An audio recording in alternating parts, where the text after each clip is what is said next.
నమస్తే. ఇన్నాళ్ళు నన్ను సపోర్ట్ చేస్తూ, ఎంకరేజ్ చేస్తూ మీ ప్రేమని నాకు అందిస్తున్న ప్రతి ఒక్కరికి కృతజ్ఞతలు. అలాగే ఈ వీడియో కూడా ఖచ్చితంగా మీకు ఉపయోగపడుతుంది. లైక్, షేర్ అండ్ సబ్స్క్రైబ్ చేసి మీ సపోర్ట్‌ని నాకు అందించండి. అలాగే ఈ వీడియో పట్ల మీకున్న అభిప్రాయాన్ని కామెంట్ సెక్షన్‌లో కామెంట్ చేసి తెలియజేయండి. ఇప్పుడు వీడియోని చూద్దాం. నమస్తే. Welcome to our channel. నేను పద్మిని. ప్రస్తుతంతో పాటు ప్రముఖ ఆధ్యాత్మికవేత్త, వాస్తు జ్యోతిష పండితులు కేఎస్ఆర్ గారు ఉన్నారు. మాట్లాడదాం. సార్ నమస్తే నమస్తే సార్. అండి. సార్ జూలై మాసం ప్రారంభం కాబోతోంది. సో జూలై మాసం ప్రారంభంతోటే రకరకాల గ్రహరీత్యా కూడా మార్పులున్నాయి.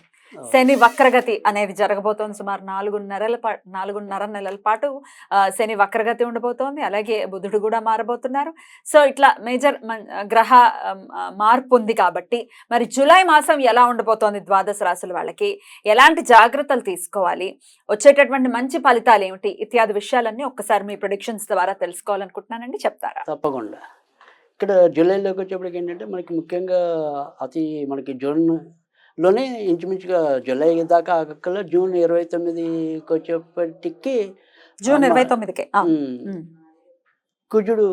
బుధుడు రాశి మారుతాడు. బుధుడు మారుతున్నారు. బుధుడు మారుతాడు. అదే రోజు వక్రగతి కూడా శనిది. శనిది ఇంచుమించు 30వ తారీఖు కూడా వేసుకుంటాం. అదే ఒక రోజు అటు ఇటుగా అనుకోండి. పోనీ కొంతమంది లెక్కలు ఒక ప్రకారం, కొంతమంది లెక్కలు ఒక ప్రకారంగా ఏదైనా ఒక రోజు అటు ఇటుగా శని కూడా వక్రగతిలోకి రావటం అనేది ఉంటుంది.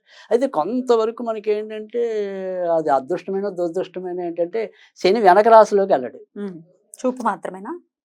అంటే నక్షత్రాల్లో దిగటం అనేది అయితే ఉంటుంది తప్ప పూర్తిగా మళ్ళీ వేరే రాశిలోకి వెళ్ళడు. కొన్నిసార్లు వేరే రాశిలోకి కూడా కింద రాశిలోకి వెళ్ళిపోవటం అనేది ఉంటుంది. కానీ ఇక్కడ మాత్రం ఎంత వక్రం ఉన్నా కూడా అదే రాశిలో ఉంటాడు. సో పూర్వభద్ర నుంచి శతభిష నక్షత్రం వరకే దిగుతాడు. సో ఇంకా అంతకు మించి మార్పు అయితే ఉండదు. శని వరకు అది.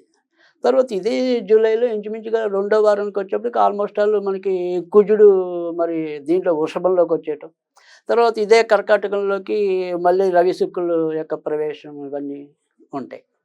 సో ఈ రకమైన ఏదైతే ఈ గ్రహస్థితి అనేది ఏదైతే ఉంటుందో అంటే రాశులతో పాటు ఇక్కడికి వచ్చేప్పటికి సామాజికంగా కూడా ఇబ్బంది ఏంటంటే కనుక యాక్చువల్గా ఇక్కడి నుంచి నెమ్మదిగా తొలి అడుగులు పడతాయి. ఏంటి ప్రభుత్వం ఎదుర్కొనే సమస్యలకి. ఇటు రాష్ట్రం అండి, అదే రాష్ట్ర కేంద్రాల్లో రెండిట్లో కూడా ఒక తొలి బీజం అనేది పడుతుంది. అంటే భవిష్యత్తులో జరగబోయే కొన్ని ఏమంటారు వ్యతిరేక పరిణామాలకి స్టార్ట్గా ఒక అంకురార్పణ అనేది జరుగుతుంది. సో ముఖ్యంగా ఇది పూర్వభాద్రలో వెనక్కి రావటం అనేది ఉంటుంది కాబట్టి ముఖ్యంగా ఈ కుంభరాశిలో కూడా పూర్వభాద్ర నక్షత్రం వాళ్ళు కొంత గడ్డు స్థితిని ఎదుర్కొనే అవకాశాలు అయితే ఎక్కువ కనిపిస్తున్నాయి. అయితే ఇప్పుడు మనం ఒక్కొక్క రాశి గురించి అలాగో చెప్పుకుంటాం. దానికి పరిహారాలు కూడా ఉంటాయి కాబట్టి భయపడాల్సిన అవసరం లేదు. రైట్. మరి సింహ కన్య రాశుల వారికి ఎలా ఉండబోతోందండి జూలై మాసం? సింహరాశి వారికి కూడా అంటే బయట సమస్యలు పెద్దగా ఉండవు.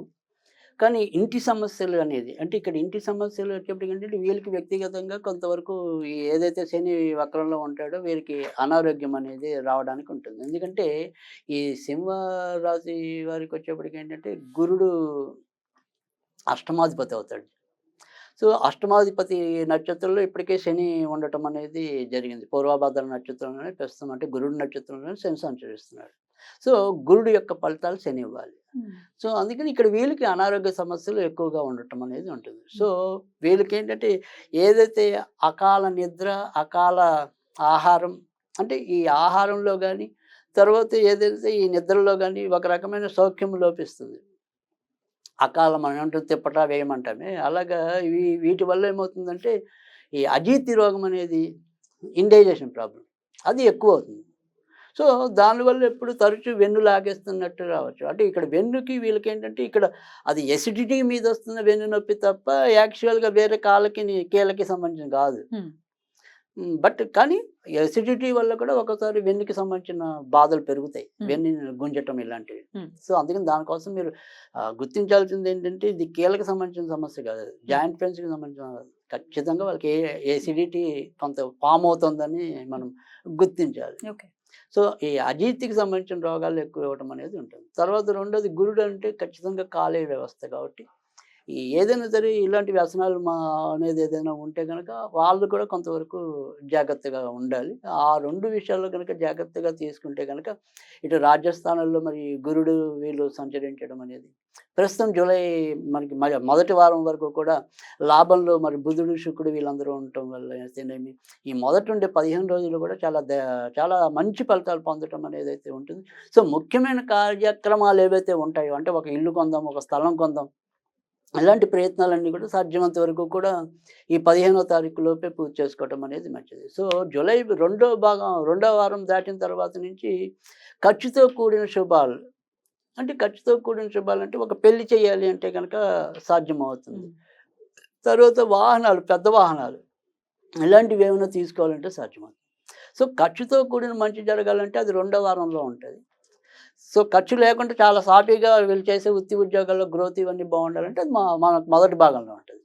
సో, అయినప్పటికీ కూడా ఈ నెలంతా కూడా వీళ్ళు ఎక్కువ శాతం అంతా కూడా మరి బుధుడు వీళ్ళకి లాభాధిపతి అవుతాడు కాబట్టి వెంకటేశ్వర స్వామికి సంబంధించిన పూజలు చేసుకోవటం వల్ల ఎక్కువ శుభం జరగడానికైతే ఉంటుంది. So, right. సాధ్యమైనంత వరకు కూడా వెంకటేశ్వర స్వామిని పూజిస్తే వీళ్ళకి తప్పకుండా మంచి ఫలితాలు వస్తాయి. రైట్. ఇక కన్యా రాశి వారికి ఎలా ఉండబోతుందండి జూలై మాసం? రైట్. కన్యా రాశి వాళ్ళకి కూడా ఎక్కువ శాతం గతంతో పోలిస్తే కొంత శుభ ఫలితాలు ఇప్పుడు వచ్చే అవకాశాలు అయితే ఉంటాయి. ఇక్కడ వీళ్ళకి ఏ రకమైన శుభ ఫలితాలు రావడానికి అవకాశం ఉంది అంటే కనుక చాలా ఏళ్ళుగా మనకి అంటే ఒక ఇంచుమించుగా ఒక 10 నెలలుగా మనం ఈ లగ్నంలో కేతువు తర్వాత సప్తమంలో రాహు ఉండటం వల్ల సంబంధాలు ఏవైతే వస్తున్నాయో అవి దగ్గర దాకా వచ్చి పోవటం అనేది కూడా వీళ్ళకి ఎక్కువ ఉంటుంది. లేదా భార్యాభర్తల మధ్య పెళ్ళైన వాళ్ళకి. సో, భార్యాభర్తల మధ్య కూడా ఏదో రకమైన కొంతవరకు ఇటు మీన రాశి ఇటు మన కన్యా రాశి వాళ్ళకి కూడా సమస్యలు పెరుగుతూ ఉంటాయి ఇంట్లో భార్యాభర్తల మధ్య. సో, అవి కొంతవరకు తగ్గి ముఖం పట్టే అవకాశాలు అయితే ఉంటాయి. ఎందుకంటే ముఖ్యంగా ఈ లాభాధిపతి ఎవరైతే ఉంటారో మరి రాజ్యాధిపతి ఎవరైతే ఉంటారో భాగ్యాధిపతి ఎవరైతే ఉంటారో వీళ్ళందరూ కూడా మరి ఇంచుమించుగా జూలై 15కి లాభంలోకి వస్తారు ఈ కన్యా రాశి. ఆల్రెడీ ఇప్పటికే భాగ్యంలోకి గురుడు రావటం అనేది ఉంటుంది. సో, ఇక్కడ కుజుడు కూడా భాగ్యంలోకి వస్తాడు. ఈ భాగ్యంలో కుజుడు గురువు కలిసినప్పుడు వీళ్ళకి ఏదైతే కన్యా రాశి వాళ్ళకి ఒకవేళ కోర్టు సంబంధించిన సమస్యలు ఏవైతే ఉంటాయో అలాంటివి పరిష్కృతం అవుతాం అనేది అయితే ఉంటుంది. కానీ ఈ గురు కుజుల కలయికలో ఒక్కోసారి మొత్తం తండ్రి గారి ఆరోగ్య విషయంలో మాత్రం కొంతవరకు జాగ్రత్త వహించాలి. తండ్రి గారికి మాత్రం కొద్దిగా ప్రాణాంతక రోగాలు రావడానికి అవకాశం ఉంది. కానీ మిగతా వీళ్ళకి వ్యక్తిగతంగా ఉండే విషయాలన్నీ కూడా చాలా చక్కటి మంచి జరిగే అవకాశం ఉంటుంది. సో, ఇటు తండ్రి గారికి ఉండే సమస్యలు తగ్గించడానికి కానీ ఉన్నంతలో వీరికి మరింత మంచి పెరగడానికి కానీ వినాయకుడికి సంబంధించిన పూజలు చేసుకోవటం అనేది ఉత్తమం. సో, మంగళవారం అవకాశం ఉంటే కనుక వినాయకుడికి ఉండ్రాళ్ళు నివేదన చేయటం అనేది ఒకటి. లేదు బయట ఎప్పుడైనా సరే అవకాశం ఉంటే కనుక గరికతో వినాయకుడికి పూజ చేయటం ఒకటి. ఇందులో ఏది తేలికైతే ఆ రకంగా కూడా చేసుకోవటం వల్ల కూడా తప్పకుండా మంచి ఫలితాలు పొందడానికి అయితే ఉంటుంది. అద్భుతం అండి.